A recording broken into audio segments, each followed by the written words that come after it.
চলো, এইটা কি মন্দির নাকি অর্ধকুমারী মন্দির? হ্যাঁ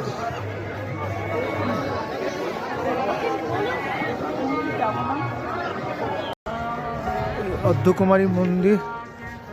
আমরা এখন এখানে ঢুকছি। এই অর্ধকুমারী মন্দির